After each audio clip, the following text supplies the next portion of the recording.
Hello and good day to everyone. Once again to the Sphere Rocket Podcast Network. Once again, I'm going to be the host for today's episode. My name is Dwayne, and with me today, just to give a background about our very special guest once again is he has a super diverse background in leadership, management, and aviation. And that's right, you've heard right. We're taking it to the skies this time for today's episode. He's a lieutenant in the Canadian Armed Forces, a gliding instructor, and the CEO of Flight Club. Sounds like a movie, I would say, but we'll know more about the Flight Club. So previously, he was a district director in healthcare with an MBA and a knack for problem solving and team building. He's got plenty of insights to share. So without further ado, let's welcome Matthew. How are you doing today? And welcome to the show. Hey, thanks so much for having me. I'm doing great. Nice to have you. Well, first of all, before we got to the Flight Club, and of course, let's talk more about you, but I wanted to ask you a quick question. So you're a pilot, like a licensed pilot. That's correct. Yeah. How much hours approximately have you spent in the skies? Just to give an approximate. Oh, just about 700 hours flying. Yeah. And here I am thinking that having a 16-hour flight seems like going to be a really not so pleasant ride for me, but 700 hours. Just curious. Is it always exciting during every flight that you've had, or there are always those times where it's like, it's like work? Yeah, I mean, I think with anything that you do, there are some days that you enjoy better than others, but it's always fun being in an airplane, and you can't complain while doing it. I think it's just like a race car driver, right? Like their job is to race cars, but I think they love every second of it. You know what my parents used to tell me, you're either a doctor, a pilot, or you're grounded. Pun intended, but pretty much that is one of the so-called successful careers for a lot of parents. And is being a pilot like your dream since you were a kid, or were you choosing to be someone of a different profession? Yeah, so I'm not actually a professional pilot. I am just a general aviation pilot. But when my family immigrated from India to Canada, that's sort of my first introduction to airplanes, and ever since then, I've absolutely loved airplanes. Um, Going into how I got my pilot's license, I joined in Canada. There's a program called Air Cadets. So I started that program when I was 12, and then got my glider and power pilot licenses when I was 16 and 17. And I've been flying ever since. Wait, 12 years old, you're already like getting jet set to be a pilot at 12 years old. I thought it started as like, for college or something. So you can get started as early as 12 and get flying, being a pilot, like a pilot as early as 16. Is that correct? Yeah, so I was a glider pilot at 16, and it's funny, I was actually able to fly independently of anyone else before I was able to drive on my own. Wow. You know what? At my very first flight in a plane, it was surreal. I guess for a lot of people, it would be like thinking that as a kid, you're just gonna be waving to the planes, in the sky, like hello, and then you're there, like you're like thousands of feet above the sky, and you're looking down, like, is this real? But then if you do it for pretty much a longer periods of time, it kind of goes like riding a bus or something. But of course, there's that kind of connection where it's your first time, it's always magical. And of course, if it's in your blood, it's your passion to fly, then it will always be a fun experience. I think That- the one thing in aviation is that it never gets boring because there's always so much to learn. No matter what level you're at, there's always someone that's better than you, and there's always someone that can teach you something. And in aviation, the saying is like the moment you stop learning is the moment you become dangerous as a pilot. So I think the continuous learning always keeps it exciting. I guess so. And I was thinking whenever I'm riding a plane, just thinking that the smallest kind of error would just result in it's really risky. I'm just thinking, how do they maneuver and like in the sky? I mean, in driving school, you need to be really active and proactive, making sure you don't hit anyone. But in the sky, I mean, we're not going to talk about how flying works, but it's just so complicated for me. Like, how does that work? It's like magic being able to drive through the sky. So yeah, much respect, and I really look up to people like you. Pun intended, once again, but yeah. But that being said, you've started a company. You're a CEO of Flight Club, which I would say the first thing that came to mind is the movie, wherein the first rule of Fight Club is to not talk about Fight Club, that kind of movie. So is that somehow related? The name Flight Club somehow inspired by the movie, or is it something that you came up Not into necessarily independently? inspired by the movie, but we Yeah. thought that it was sort of an interesting play on the movie. And what we tell people when we tell people about Flight Club is the first rule about Flight Club is you have to tell everyone about Flight Club. So we do play on the movie a little bit, but yeah, Flight Club started sort of out of a need for both myself and other pilots that I knew. And in the aviation market, it's very hard to find aircraft that are available to fly. Flying schools are very busy, and many all pilots in North America need to do a significant amount of time building before they can get into their commercial pilot's license.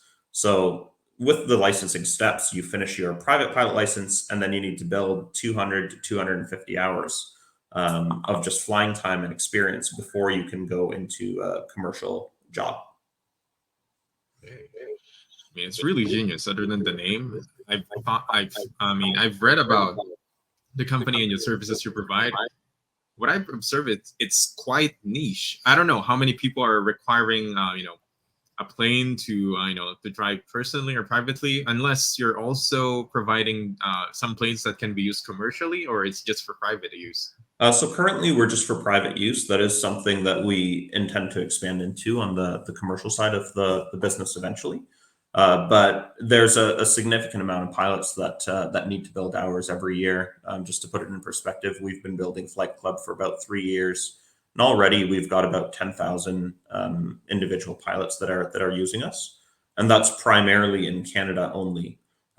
Just this year, we're expanding into the U.S. So the U.S. has about 20 times more general aviation and aviation than Canada. So we anticipate that there will be significant growth in the next year. Are you like do you even have any competitors in the business, or are you like the Airbnb, the actual Airbnb, with the main one? And Yeah, so in this business, that's exactly what we are. We're the Airbnb of aviation, and I was shocked that a product like this didn't exist. So I started building it because I knew that I needed it, and if I needed it, then I'm sure there was other people out there that needed it also. I guess so. Again, this is so niche. That means that marketing this would be really complicated or challenging to say. So, starting this business, how were the early stages like? Like getting your clientele, getting the word out? Can you tell us Yeah, more so about that? it's super interesting because we're a double-sided marketplace, and we have two very different demographics that we're targeting. So the airplane owners tend not to be as technologically savvy. So the way that we targeted them is by hosting events and having people fly in and come and meet us, going to individual airports and posting signs on bulletin boards. So just like really old school guerrilla type marketing. How do we get people to find out about us? Because a lot of our owners were not on social media. And now we've gotten to the point that there are enough people in the industry that sort of know about us that it's friends telling their friends, and we don't have to go and post on that bulletin board at their specific airport. So we're sort of at that snowball inflection point, which is quite exciting. The other side of the market is a lot of pilots that are on social media and Instagram and TikTok and Facebook. So we're able to target them fairly easily just by launching content and advertising the listings that we get. So the social media side of finding the pilots to fly the planes is very easy. The finding the owners initially was a struggle. I'm guessing not a lot of plane owners would be comfortable enough to rent out their plane to, to do some random, I guess not random people, but random pilots that they don't know, because Airplanes should be really expensive. Yeah, and that's sort of the process that we walk owners through. Initially, when an owner comes to us and is very hesitant, how we provide comfort to owners is we're going through a significant checkout process. So pilots need to do a check flight with an instructor. They may need to do a few additional hours on the airplane with an instructor before they are able to fly with the owner. Then they do a flight with the owner, and then the owner finally approves them to fly solo on their airplane. In addition to that, the pilots are also doing an open book exam that's facilitated by the platform, where it goes over the speeds, it goes over any sort of safety procedures with the airplane. So we're making sure that these people are very competent in the airplane before they can take it to go on their own. And our requirements on the platform are a lot more strict than, say, the Transport Canada or the FAA requirements that exist currently. Okay, I guess if we're gonna beat how strict they are, that they would have more more confident if comparing to a commercial flight. And I would like to ask kind of like a personal question for you, because the mindset of people learning to be a pilot is, of course, to be to be a commercial pilot, to be as a profession and working like monthly. You tend to be an aviation what do you call this, guide or instructor? General aviation, yeah. Oh, generation. Oh, yeah. So, with that being said, so what took you to the route of starting your own business compared to, going the usual commercial pilot path? So I was working in the healthcare industry prior to starting Flight Club, and I enjoyed my job in the healthcare industry. But as I started to build this product, it was just kind of natural that I transitioned over to build this full time. Um, I enjoy aviation as more of a hobby as opposed to needing to do it for work, and that's sort of how I've maintained it. That it's something that I do in my spare time, and now that I'm doing Flight Club, aviation is all that I do. So although I'm not flying people professionally, I would still say aviation is sort of my job and my passion. Yeah, I guess the passion really helps out, I mean, you definitely would have liked doing your job, in the healthcare industry since you've lasted a lot of years on that. But if you're doing something you really love and you're passionate about, it kind of lays off the feeling of, as we talk about, like, gets boring for if you're doing a certain thing like every day. But when passion comes into place, it's not going to feel as boring, and it's an exciting day every day, considering that you're not only a typical employee but a CEO of an actual business. So pretty much you're in charge of a lot of things, of growing the business especially. And And speaking of one of the growing, struggles for me, or why I really focused on starting this company, is after getting my license, it was very expensive to go flying, and it still is today. But Flight Club specifically addresses that by increasing the availability of aircraft and decreasing the price. So on an hourly average, we're about $40 an hour cheaper than other options that are available in the market. gee, but I'm pretty sure it's not smooth sailing when you started a business. And there are things that you think that you're probably prepared for a lot of problems that would happen. But are there, or is there any particular problems that blindsided you when you're doing your business? I wouldn't necessarily say it was blindsided. When you're building a business, there are so many uphill battles, and having the right team around you is the most important part. My co-founder is one of the best people that I have ever worked with, and it's funny because we go through cycles. When I'm frustrated or feeling down, he's the one that sort of is like, no, no, it's fine, we'll keep going, and vice versa. When he's frustrated or feeling down, I'm the one to pick him up. But building a business from scratch, building a marketplace, navigating sort of legal requirements with the novelty of our business, there's always been sort of challenges, and each challenge is just one other step up the mountain that you have to take. And I think navigating those and building through it and pushing through it it's very rewarding, as long as you can keep forcing yourself to keep going. I guess lots of times you're gonna pull out your hairs, especially in business if it's not doing good. And it really helps to have a solid team and a solid partner as well to keep you grounded. And yeah, it's good that you're blessed, and I guess you're smart enough to pick the right kind of people and to leverage and I guess to scale your business as well. So talking about more about growing your team, so you mentioned you have your your co-founder. How about other people other than your co-founder? Like, I don't know what specific people you need in your business, but what's the process of you growing your team? Like, obviously, you first started on your own. When did you decided that you need to start growing your team other than your core team members? Yeah, so sort of as the business started to run away from just me being able to manage it on my own. Originally, we were developing it in house, and then we very quickly realized that the requests of the features and the updates that we needed to make in the system, we needed additional help. So we had hired an external team initially, and they started building our site. As the site grew and started to build revenue, they were like, okay, we need an internal team in addition to complement this external team. So we brought on internal developers. Um, as we were developing things, we very quickly realized that I did not have a design skill set, and using Microsoft Art to create all of these mock-ups wasn't the greatest for our developers to build off of. So then we brought a designer on. And it's sort of just like the business needs stipulates what you need to hire next. Um, and that's sort of how we got involved with Spear Rocket as well. I had heard from other business owners that I collaborate with that they use Spear Rocket. They had a virtual assistant, and it worked out very well. So we contacted Sphere Rocket. We had let them know we need someone for data entry, for social media management, and other tasks as assigned. And I think we've been working with Sphere Rocket now for over 2 years, if not more. Yeah. I see, and I have to say you have quite a beautiful website. And is that the internal team or the external team doing it?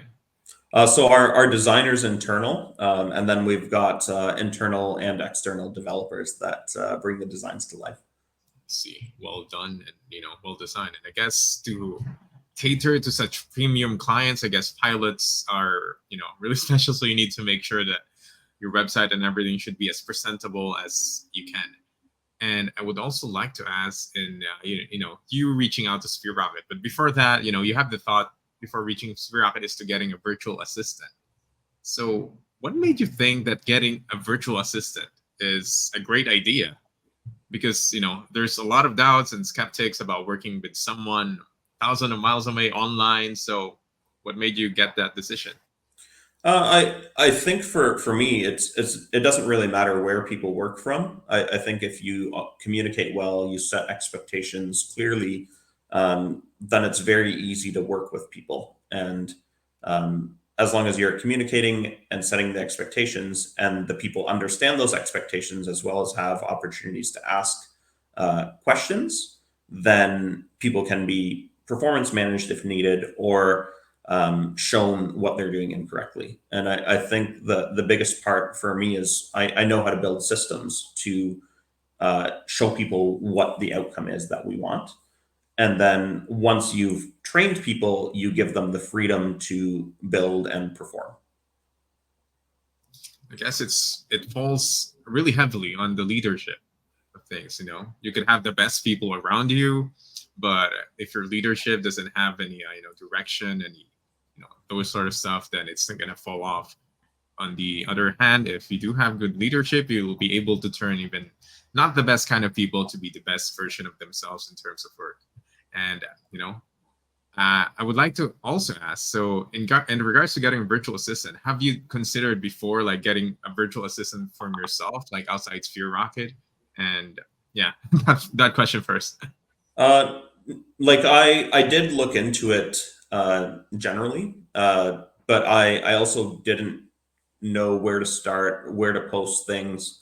And from my conversations with other business owners, they have said like, hey, it does cost a little bit more money, but they're guaranteeing someone that like is able to speak English, someone that has the skill sets that you're looking for. They will send you a number of resumes and set up the interviews. So for like when you're building a business, time is money. And having someone handhold you through that process, take care of all of those issues for you, that to me is worth the money. Instead of me having to research and become an expert on hiring a VA, I've already found the experts and I just use those experts.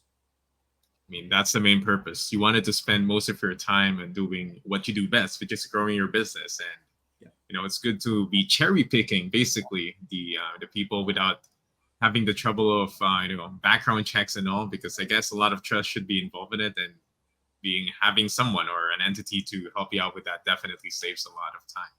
So I guess my last question in terms of VA, on a scale of 1 to 10, how much did VAs scale up your business? So our VA is Marie, and she's absolutely wonderful. She has gone from me doing a lot of the admin work, answering general emails, entering data into the system, and she has offloaded hours and hours of that from my plate. So we didn't really use our VA to specifically scale our business, but she offloaded work from me, that allowed me to then go and scale the business and do other more value adding items. When Marie joined Flight Club, I believe we only had about 10 or 12 listings on the platform. Today, 2-ish years later, we have 75. So times 7 in like 2 years. Wow. Yeah. So the ability for her to offload all of that work from me and support all of this additional volume, like we have not hired a second VA as of yet, but I anticipate we're approaching that point very soon, that we will need one as we expand into the US. But working with Marie and having her offload all of those admin tasks has been wonderful. Definitely. I guess that's called business changing in a way. And, congratulations on having an amazing VA. But of course, it wouldn't be amazing if you're not there as, in your entire core team as leadership in terms of guiding your VA. And before we continue on with the conversation, let's just play a short few seconds of commercial break, and then we'll be back for the final part of the podcast. Overwhelmed with work? Well, meet your new partner from Sphere Rocket VA. In just a click, get matched with a virtual assistant who handles all the tedious tasks. No in-person hiring, no extra office gear, just easy online help from our recruitment team. It's like having an extra pair of hands minus the hassle. So ready to relax and see your work done just like magic? Choose Sphere Rocket VA and visit us at www.sphererocketva.com. And we are back at the Sphere Rocket Podcast Network with Matthew. Hopefully you're still doing fine and good, Matthew. Yes, I am. Okay. So jumping in now to your business, because again, you have a really interesting business. So for people who are interested, I guess, can you give a summary on the services or products, if you have any, that you sell? Yeah. So what's the best way to reach you? Yeah. Sorry. Yeah, we sell. We connect airplane owners and pilots. And how we help both airplane owners and pilots is by reducing the cost of aviation. As a general aviation owner, before you even move your airplane, it's going to cost you about $20,000 a year. When you factor in insurance, when you factor in maintenance, hangar costs, it's expensive to own and just keep sitting there. So most airplane owners are only flying 40 to 50 hours a year. And when you think that it costs you $20,000 before you even move it, that's a very expensive asset to own. And we're taking that asset from being something that just sits there and isn't productive to something that now contributes to its own costs of running. We've had airplane owners list on the platform, and in their first year, they went from paying $20,000, $25,000 to own their airplane to making $7,000 of profit after all their costs and expenses were paid. So our goal is to reduce the cost of flying, and by reducing the cost of flying, making aviation more accessible to everyone. In addition to that, we offer additional services for airplane owners and pilots. So very shortly, we're opening up a pilot store where pilots will be able to buy aviation-related merchandise. We will be opening up sort of like a buy and sell basically the Amazon for aviation will be Flight Club. And See. people can find us at flightclub.life. So it's www.flightclub.life. On Instagram, we're flightclub.life as well. And same with on Facebook. See, when you say merchandise, is it like pilot tools or I don't know, like keychains or like ref magnets? What kind of merchandise do you have in mind? All of the above. So we'll have T-shirts, hats, pilot-related stuff where it's flight bags, tools for flying, so maps, compasses, things like that. In addition to headsets, anything you would potentially need in aviation. Currently, we also have the ability to offer insurance through our broker and underwriter. Yeah. Wow, you're gonna be a one-stop shop for everything, aviation related. And just a random question that came on top of my head: how much does a usual pilot headset cost? So they range in price drastically. The lower end headsets can cost under $100. The higher end headsets can be almost $2,000. And I guess can you be a commercial pilot by owning $100 or less kind of headset, or do they have specific requirements for that? No, you can. Some commercial pilots that I know actually don't even own a single headset. So they just use whatever the company provides, and that's completely acceptable if that's what you prefer to do.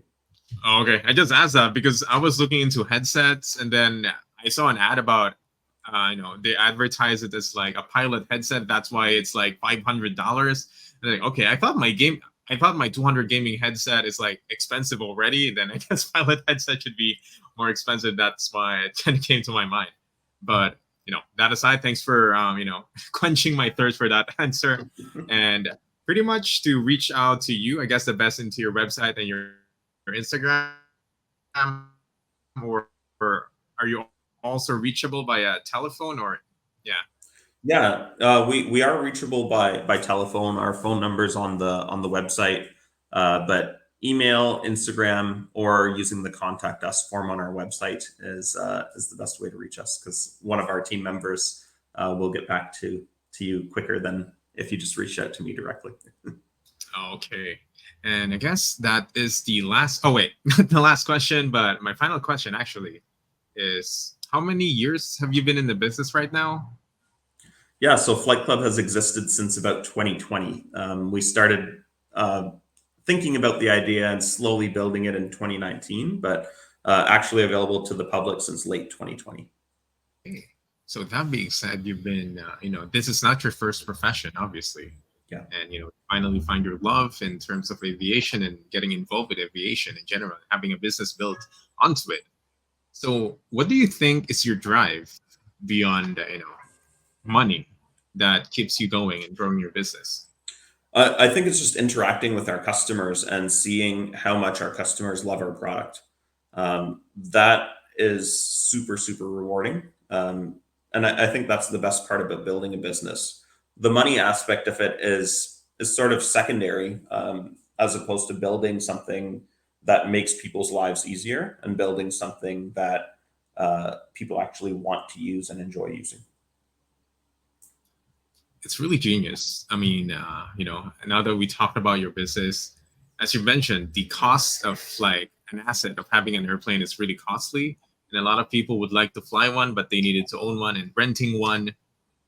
There's a lot of process to it. You need to trust the person that's you're gonna be renting your plane to, and you pretty much streamline and make it so easy and accessible to have those. Of course, a lot cheaper, which definitely helps a lot of pilots and people of the same profession. So it has been an amazing conversation and podcast with you, Matthew. And before we end this, maybe you wanted to give a shout out to anyone or anything else or anyone you wanted to promote? Yeah, just happy to be working with Sphere Rocket. Shout out to Marie from Sphere Rocket, who's our VA. She's absolutely amazing. And check us out because we're doing lots of interesting things at Flight Club. And hopefully we'll be expanding into the commercial aviation side where you can use us to book private flights for you and your family in the near future. That's good. Okay, that being said, that is our episode for today. Best of luck to your business, Matthew, and hopefully for everyone, you'll tune in again in the next episode of the Sphere Rocket Podcast Network. Goodbye, Thanks so much. everyone.